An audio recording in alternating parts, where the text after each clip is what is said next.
Hello friends, welcome है आप सभी का हमारे यूट्यूब चैनल पर। आज हम विद्युत विभव के हिंदी मीडियम के इस पहले वीडियो में विद्युत विभव पर चर्चा सबसे पहले करेंगे। विद्युत विभव के बारे में हम बताएंगे, लेकिन इसे विद्युत विभव को समझने के लिए सबसे पहले हम लोग इससे पहले के अर्थात 11th क्लास में जो कुछ पढ़े हैं या दैनिक जीवन में जो कुछ देखने को मिलता है उससे कुछ उदाहरण लेंगे और उन उदाहरणों की सहायता से ये विद्युत विभव काफ़ी अच्छी तरह से समझा जा सकता है।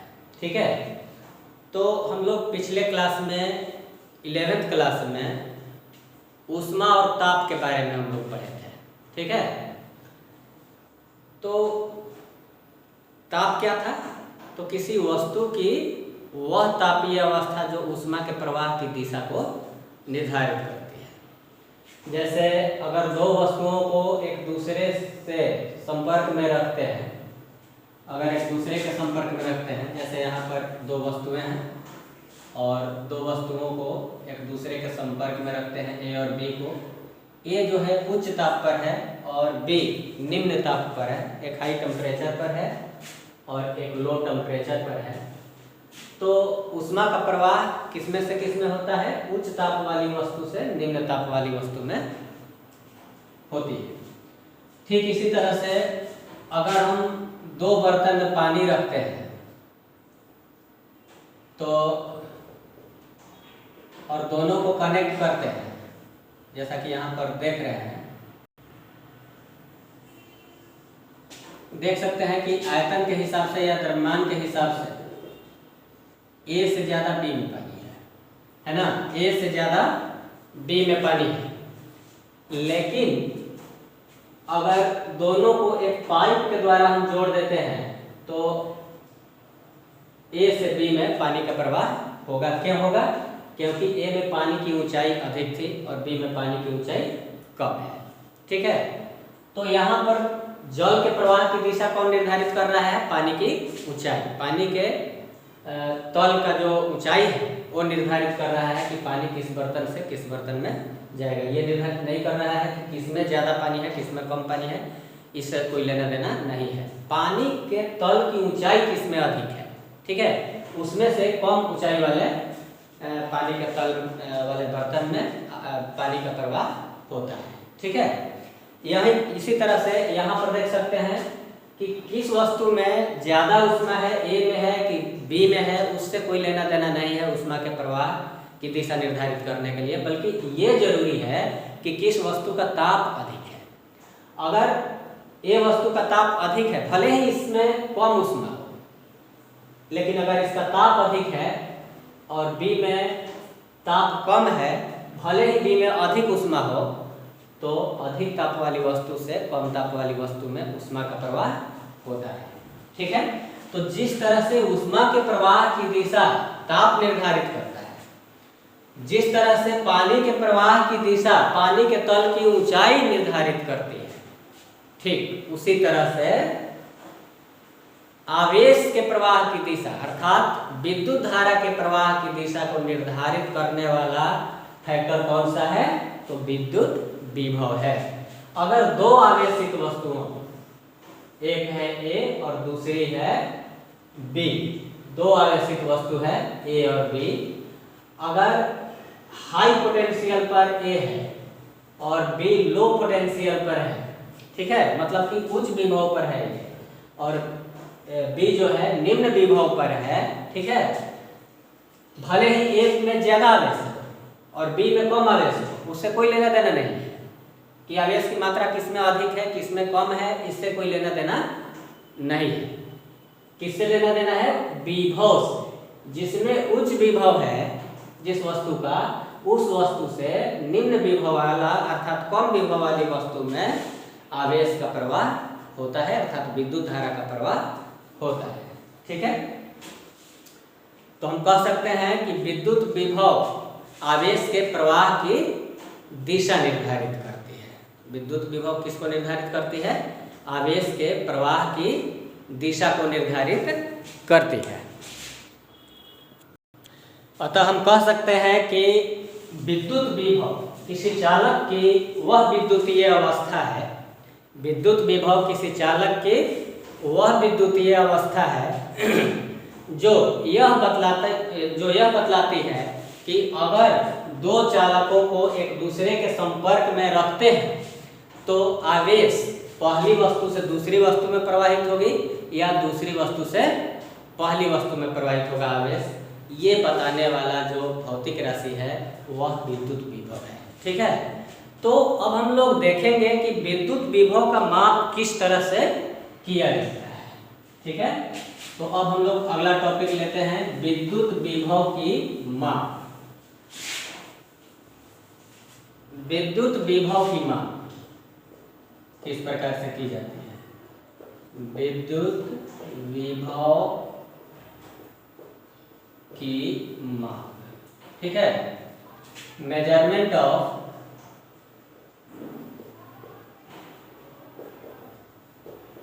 Electric potential, measurement of electric potential हम लोग देखेंगे कैसे माप किया जाता है विभव का। तो मान लीजिए कि यहाँ पर प्लस क्यू आवेश है। ठीक है, तो इस आवेश के चारों ओर एक विद्युत क्षेत्र होगा। यह विद्युत क्षेत्र है। विद्युत क्षेत्र का मतलब है कि इस क्षेत्र में अगर कोई दूसरा आवेश रखा जाता है किसी भी बिंदु पर तो उस पर आकर्षण या विकर्षण बल लगेगा। ठीक है, तो यह है विद्युत क्षेत्र। प्लस क्यू आवेश का ये क्या है? तो विद्युत क्षेत्र है। ठीक है, तो इस विद्युत क्षेत्र में किसी बिंदु पर विभव कैसे मापेंगे हम लोग ये देखने जा रहे हैं। ठीक है, तो अनंत से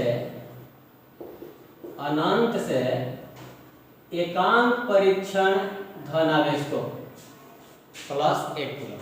ठीक है, एकांक परीक्षण धनावेश को विद्युत क्षेत्र के अंदर स्थित किसी बिंदु तक, जैसे यहाँ पर P बिंदु है, विद्युत क्षेत्र के अंदर स्थित किसी बिंदु तक लाने में जो कार्य किया जाता है उसी को हम लोग क्या कहते हैं? विद्युत विभव कहते हैं। फिर से एक बार समझ लीजिए, अनंत से एकांक परीक्षण धनावेश को विद्युत क्षेत्र के अंदर किसी बिंदु तक लाने में जो कार्य करना पड़ता है उसी को हम लोग क्या कहते हैं? उस बिंदु पर विद्युत विभव कहते हैं। ठीक है, तो मान लेते हैं कि Q आवेश को अनंत से इस बिंदु तक, विद्युत क्षेत्र के अंदर स्थित बिंदु P तक लाने में W कार्य किया जाता है। तो एकांक आवेश को लाने में कितना कार्य करना पड़ेगा? W/Q। इसी को विद्युत विभव कहेंगे, अर्थात V = कितना हो जाएगा? कार्य बटा आवेश, W/Q। कार्य का मात्रक क्या होता है? तो जूल। और आवेश का मात्रक क्या होता है? कूलम। ठीक है, तो इसका मात्रक क्या हो जाना चाहिए? जूल प्रति कूलम। ठीक है, जूल प्रति कूलम। ठीक है, और इसको 1 वोल्ट कहा जाता है। जूल प्रति कूलम को क्या कहते हैं? तो 1 वोल्ट कहते हैं। तथा इसका विमीय सूत्र अगर देखा जाए तो देख सकते हैं कि कार्य बटा आवेश, विभव का विमीय सूत्र बराबर कार्य बटा आवेश। ठीक है, तो कार्य का विमीय सूत्र कितना होता है? mL² T inverse 2। और आवेश का कितना होता है? T × A। तो हो जाएगा ये mL² T के पावर -2 है, ये T ऊपर जाएगा तो -3 और A ऊपर जाएगा, A इनवर्स होगा। तो ये विभव का विमीय सूत्र है। ठीक है, अब हम लोग देख लेते हैं कि विभवांतर क्या होता है और विभवांतर का माप कैसे किया जाता है। तो ये विभव तो समझ में आ गया। अब हम लोग देखते हैं विभवांतर।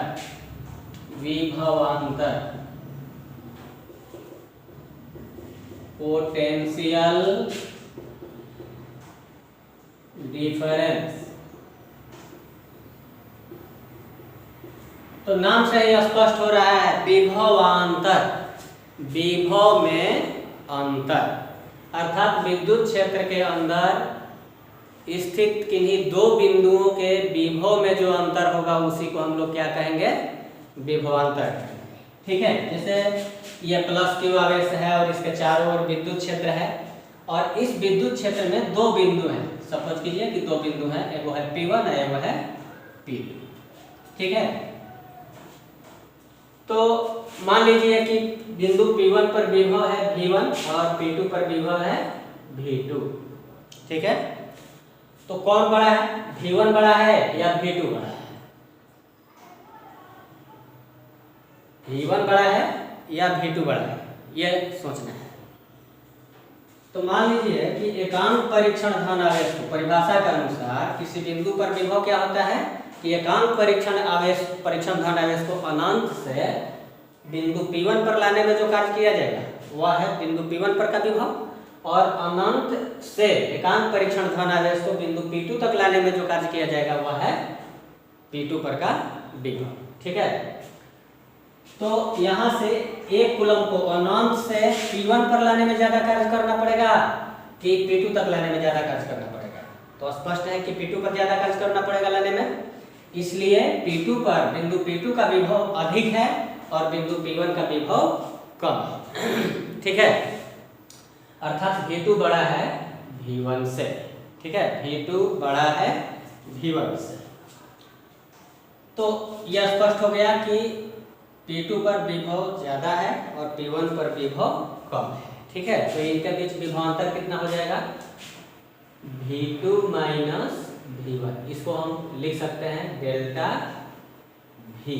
ठीक है, अब मान लेते हैं कि अनंत से बिंदु P1 तक लाने में एकांक धन आवेश को कितना कार्य करना पड़ता है, चाहे Q आवेश को लाने में W1 कार्य करना पड़ता है, और Q आवेश को V2 तक लाने में कितना कार्य करना पड़ता है, तो W2 कार्य करना पड़ता है। ठीक है, कितना आवेश को लाने पर, प्लस Q आवेश को लाने पर यहाँ W1 और यहाँ W2 कार्य करना पड़ता है। तो P1 बिंदु पर विभव कितना हो जाएगा, V1 equal to W1 by Q0 मान लेते हैं। Q0 क्या है, परीक्षण धन आवेश। ठीक है, और V2 इक्वल टू अर्थात P2 बिंदु पर विभव कितना हो जाएगा, W2 बाई Q0। ठीक है, तो W2 अधिक है W1 से, तो स्पष्ट है कि V2 बड़ा होगा V1 से, है ना। तो इन दोनों बिंदुओं के बीच विभवांतर हम लोग देख लेते हैं। Delta V equal to V2 minus V1 equal to W2 by Q0 minus W1 by Q0, है ना। तो ये हो जाएगा 1 बाई Q0 तो कॉमन निकल जाएगा, W2 minus W1 by Q0। ठीक है, तो W2 माइनस W1 का मतलब क्या हुआ, W2 माइनस W1 का मतलब हुआ कि Q आवेश को P1 बिंदु से P2 बिंदु तक ले जाने में जो कार्य करना पड़ा वह है W2 माइनस W1। इसको हम अगर डेल्टा W मान लें तो डेल्टा W बाई क्या हो जाएगा, Q0, है ना। अर्थात डेल्टा W क्या हमने मान लिया कि P1 से P2 तक Q0 परीक्षण आवेश को लाने में कितना कार्य करना पड़ा, डेल्टा W। तो इन दोनों बिंदुओं के बीच विभवांतर delta V equal to delta W by Q0।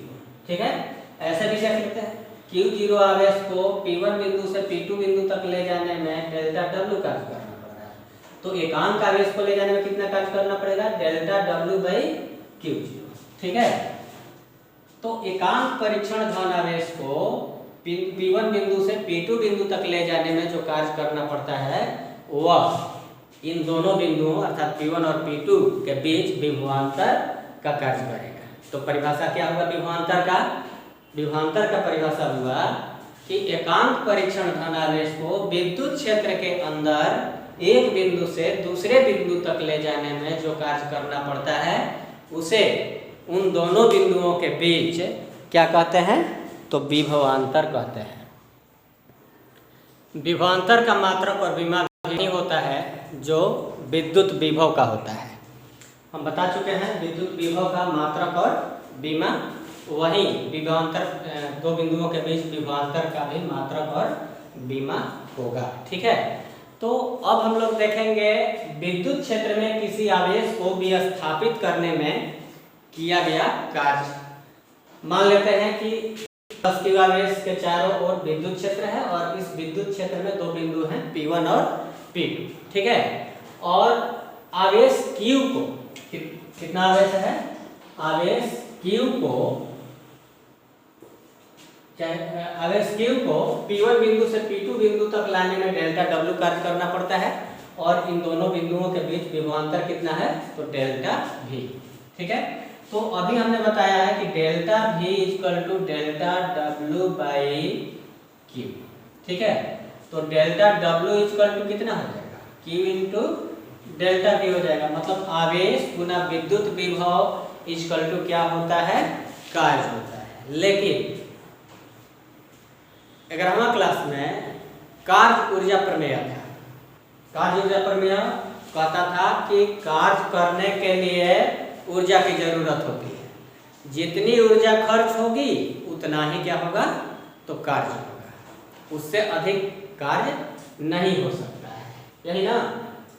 तो यहाँ पर मान लीजिए कि कार्य करने के लिए किया क्या जा रहा है, मान लीजिए कि इस आवेशित वस्तु का द्रव्यमान है कितना, m है, और m द्रव्यमान की वस्तु को, ठीक है, m द्रव्यमान की वस्तु को v वेग से फेंक दिया जा रहा है, यहाँ से v वेग से फेंक दिया जा रहा है, ठीक है, चाहे u वेग से फेंक दिया जा रहा है, जिससे कि P1 बिंदु से P2 बिंदु आते आते क्या हो जाए, इसका वेग शून्य हो जाए। अर्थात इसकी जो गतिज ऊर्जा थी वह विद्युत ऊर्जा में क्या हो गई, विद्युत स्थितिज ऊर्जा में बदल गई, ठीक है। तो हमने एक तरीके से कार्य का व्यंजक यहाँ पर प्राप्त किया है, delta W equal to Q into delta V। लेकिन यहाँ पर अगर हम V वेग से फेंकते हैं तो प्रारंभिक गतिज ऊर्जा कितनी थी आवेशित कण की, तो गतिज ऊर्जा जो है EK इक्वल टू 1/2mv², ठीक है। वेग को हम स्मॉल v ले रहे हैं, ठीक है। V वेग से आवेशित कण को प्रक्षेपित किया गया, जिससे कि P1 बिंदु से P2 बिंदु तक आते आते उस आवेशित कण का वेग शून्य हो गया और इसकी सारी गतिज ऊर्जा जो थी वो आवेश को एक स्थान से दूसरे स्थान तक विस्थापित करने में खर्च हो गई, ठीक है। तो ये ऊर्जा कहाँ से प्राप्त हुई, तो इस गतिज ऊर्जा से प्राप्त हुई, ठीक है। तो अब हम इन दोनों को अगर बराबर करें तो ½ mv² equal to Q into delta V और v² इक्वल टू कितना हो जाएगा, 2Q into delta V by m, है ना, 2Q into delta V by m, ठीक है। और v निकालिए, कैसे निकालते हैं, तो v equal to √2Q into delta V by m। अर्थात इतने वेग से आवेशित कण जिस पर आवेश Q है और उसका द्रव्यमान है स्मॉल m, उसको P1 बिंदु से अगर प्रक्षेपित किया जाए तो P2 बिंदु तक पहुंच जाएगा, बशर्ते कि उन दोनों बिंदुओं के बीच विभवांतर कितना है, तो डेल्टा है, ठीक है। अब हम लोग देखेंगे इलेक्ट्रॉन वोल्ट क्या होता है, ठीक है। इलेक्ट्रॉन वोल्ट, ठीक है। सपोज कीजिए कि दो बिंदुओं के बीच विद्युत क्षेत्र के अंदर यही दो बिंदु है, तो फिर से इस दो बिंदु को ले लेते हैं और दो बिंदुओं के बीच विभवांतर कितना है, तो 1 वोल्ट है, इनके बीच विभवांतर है 1 वोल्ट, ठीक है। और P1 बिंदु पर एक इलेक्ट्रॉन है और इलेक्ट्रॉन का आवेश होता है कितना, 1.6 गुना 10 के पावर -19 कूलम, ठीक है। तो दो बिंदुओं के बीच, चूंकि देखिए इलेक्ट्रॉन पर क्या होता है, ऋण आवेश होता है, तो ऋण आवेशित कण पर विद्युत क्षेत्र में विद्युत क्षेत्र के विपरीत दिशा में बल लगता है। अर्थात यहाँ पर विद्युत क्षेत्र की दिशा ये है बाएं से दाएं, तो इलेक्ट्रॉन पर बल लगेगा दाएं से बाएं। तो P1 बिंदु से P2 बिंदु की ओर अगर हम इलेक्ट्रॉन को ले जाना चाहते हैं तो इलेक्ट्रॉन तो अपने आप चल जाएगा, किसी कार्य की जरूरत नहीं है। ठीक है, तो इस इलेक्ट्रॉन को हम यहाँ पर ले लेते हैं इलेक्ट्रॉन, और इलेक्ट्रॉन पर आवेश है ऋणात्मक आवेश 1.6 गुना 10 के पावर माइनस 19 कूलम का ऋणात्मक आवेश है। ठीक है, और P1 तथा P2 बिंदुओं के बीच विभवांतर कितना है, तो 1 वोल्ट है। ठीक है, तो इस इलेक्ट्रॉन को P2 बिंदु से P1 बिंदु तक ले जाने में जो कार्य करना पड़ेगा वही 1 इलेक्ट्रॉन वोल्ट कहलाएगा। ठीक है, तो यहाँ पर इलेक्ट्रॉन वोल्ट का परिभाषा क्या हो गया कि किसी इलेक्ट्रॉन को अगर दो विद्युत क्षेत्र के अंदर अगर दो बिंदुओं के बीच विद्युत क्षेत्र के अंदर अगर दो बिंदुओं के बीच 1 वोल्ट का विभवांतर हो, पोटेंशियल डिफरेंस हो, तो एक इलेक्ट्रॉन को निम्न विभव वाले बिंदु से उच्च विभव वाले बिंदु की ओर, नहीं उच्च विभव वाले बिंदु से निम्न विभव वाले बिंदु की ओर। ठीक है, अगर किसी विद्युत क्षेत्र के अंदर दो बिंदुओं के बीच 1 वोल्ट का विभवांतर हो, तो एक इलेक्ट्रॉन को उच्च बिंदु वाले विभव से निम्न बिंदु वाले विभव वाले बिंदु तक ले जाने में जो कार्य करना पड़ता है उसी को हम लोग क्या कहते हैं, 1 इलेक्ट्रॉन वोल्ट कहते हैं। ठीक है, तो यहाँ पर हम लोग प्राप्त कर चुके हैं एक formula delta W equal to Q into delta V। ठीक है, तो यहाँ पर इलेक्ट्रॉन के रेस्पेक्ट में हम लोग क्या देखते हैं कि Q बराबर कितना है E, और E बराबर कितना है, तो 1.6 गुना 10 के पावर माइनस 19 कूलम। ठीक है, और डेल्टा भी कितना है, तो 1 वोल्ट है। ठीक है, तो हम डेल्टा W निकाल करके देखते हैं। और अभी हमने क्या परिभाषा में बताया है कि एकांक विभवांतर, माने दो बिंदुओं के बीच अगर विभवांतर एकांक है तो एक बिंदु से दूसरे बिंदु तक इलेक्ट्रॉन को ले जाने में जो कार्य करना पड़ता है उसको इलेक्ट्रॉन वोल्ट कहते हैं। अर्थात डेल्टा W जो है वह इलेक्ट्रॉन वोल्ट के तुल्य होगा, 1 इलेक्ट्रॉन वोल्ट के। ठीक है, तो ये सम्मान हम रख करके देखते हैं। 1 इलेक्ट्रॉन वोल्ट बराबर कितना हो गया, 1 इलेक्ट्रॉन वोल्ट बराबर Q के जगह पर हम रख दे रहे हैं ये 1.6 गुना 10 के पावर माइनस 19 कूलम, और B के जगह पर हम रख दे रहे हैं 1 वोल्ट। तो गुना करने पर कितना आ जाएगा, तो ये आ रहा है 1.6 गुना 10 के power minus 19 coulomb into volt. तो कूलम इंटू वोल्ट जूल होता है। ठीक है, मैंने कहने का मतलब यह है कि 1 इलेक्ट्रॉन वोल्ट बराबर 1.6 गुना 10 के पावर माइनस 19 जूल होता है। ठीक है, तो इसको याद रखना होगा, है ना। 1 इलेक्ट्रॉन वोल्ट बराबर 1.6 गुना 10 के power minus 19 coulomb, sorry coulomb नहीं जूल। 1 इलेक्ट्रॉन वोल्ट बराबर 1.6 गुना 10 के पावर माइनस 19 जूल। अब हम बिंदुवत आवेश के कारण किसी बिंदु पर विद्युत विभव के लिए व्यंजक प्राप्त करना बताएंगे। ठीक है, तो मान लेते हैं कि यहाँ पर एक प्लस Q आवेश है O बिंदु पर, और इससे स्मॉल r दूरी पर एक बिंदु है P जहाँ पर हमें विद्युत विभव ज्ञात करनी है। ठीक है, तो हम इसके लिए एक परीक्षण धनावेश Q0 लेंगे जो कि बिंदु O से कितनी दूरी पर है, तो x दूरी पर है। ठीक है, यहाँ से x दूरी पर हम एक बिंदु ले रहे हैं A, और इसकी दूरी है x, और यहाँ पर एक परीक्षण धनावेश है Q0। तो इस पर बल कितना लगेगा वो हम लोग देख लेते हैं। ठीक है, तो इस पर जो बल लगेगा मान लेते हैं कि बल है A, तो A इक्वल टू हो जाएगा 1/4 पाई एप्सिलॉन 0 कूलम के नियम से।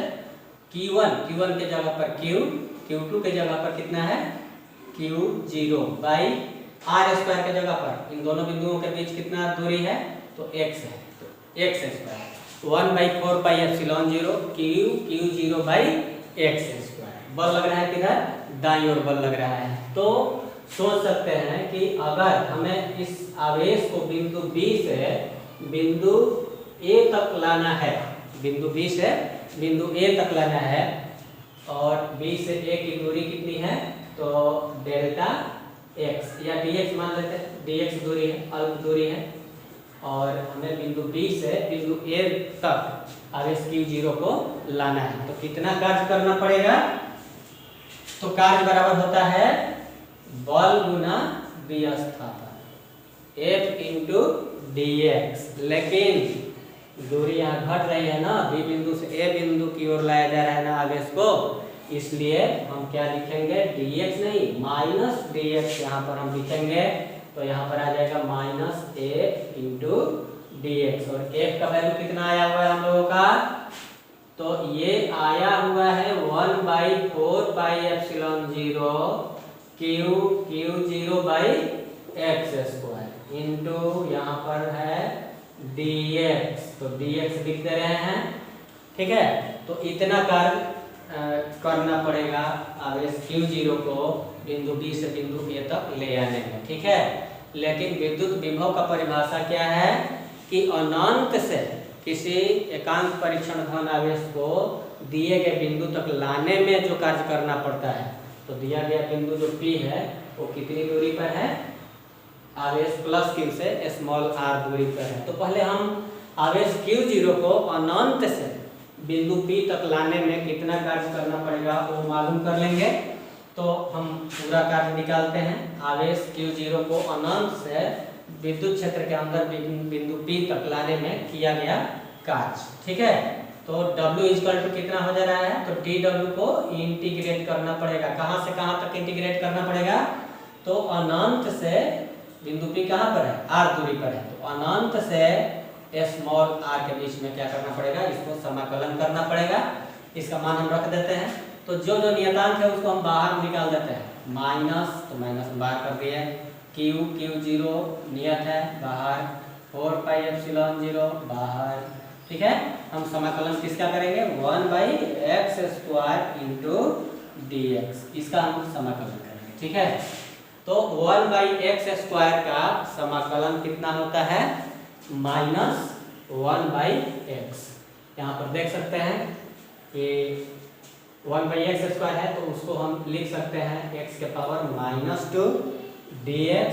अब देखिए x के पावर -2 है, तो इसके पावर में एक जोड़िए, -2 + 1, और उतना ही से भाग देते हैं, डिवाइड करते हैं। तो कितना आ गया, x के पावर -1/-1, तो इसको हम लिख सकते हैं -x के पावर -1।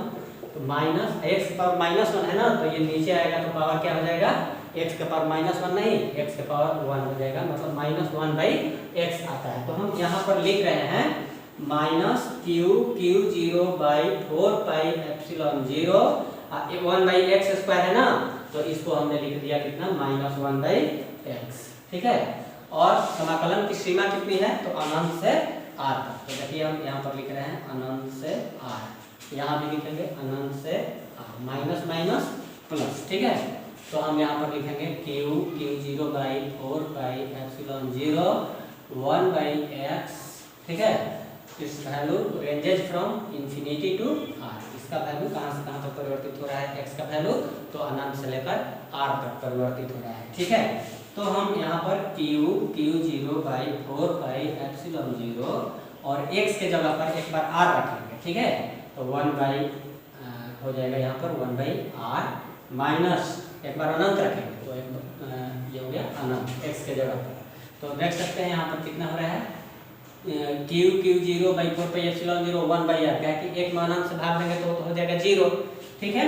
तो 1/4πε0 Q0 कितना r, ठीक है। ये हो गया कार्य। कौन सा कार्य, आवेश Q0 को अनंत से विद्युत क्षेत्र के अंदर बिंदु P तक लाने में किया गया कार्य, ठीक है। तो अब हम लोग देख लेते हैं कि बिंदु P पर विभव कितना होगा। तो विभव के परिभाषा के अनुसार P बिंदु पर विभव V इक्वल टू जो कार्य किया गया W बटा जो आवेश लाया जा रहा है अनंत से बिंदु P तक, उससे भाग दे देंगे W/Q0, और W का मान है 1/4πε0 Q0/r, और इसमें Q0 से भाग दे दिया गया, Q0 कट गया, तो P बिंदु पर विभव हो जाएगा 1/4πε0 Q, थोड़ा बड़ा लिख देते हैं, Q/R। ठीक है, तो ये P बिंदु पर विभव हो गया। ठीक है, तो विभव क्या है, तो एक अदिश राशि है विभव। हाँ, ये इसका मात्रक वोल्ट होता है तो वोल्ट लिख सकते हैं, लेकिन विभव अदिश राशि है। और हम बता दें आप लोगों को कि विद्युत क्षेत्र की तीव्रता और विभवांतर या विभव ही ऐसी दो राशियां हैं जिसे विद्युत क्षेत्र को व्यक्त करने में उपयोग किया जाता है। अर्थात विद्युत क्षेत्र को की व्याख्या करने के लिए, उसको व्यक्त करने के लिए दो भौतिक राशियां हैं। एक है किसी बिंदु पर विद्युत क्षेत्र की तीव्रता और दूसरी है विद्युत विभव। ठीक है, ये दो भौतिक राशियां हैं जिनमें से विद्युत क्षेत्र की तीव्रता सदिश राशि है और विद्युत विभव जो है कि नहीं, अदिश राशि है। इन दो राशियों अर्थात विद्युत क्षेत्र की तीव्रता और विद्युत विभव की सहायता से किसी विद्युत क्षेत्र को व्यक्त किया जाता है। ठीक है, तो इस वीडियो क्लास में हम यहीं तक रहने देते हैं, बाकी अगले क्लास में हम बताएंगे। ठीक है, धन्यवाद।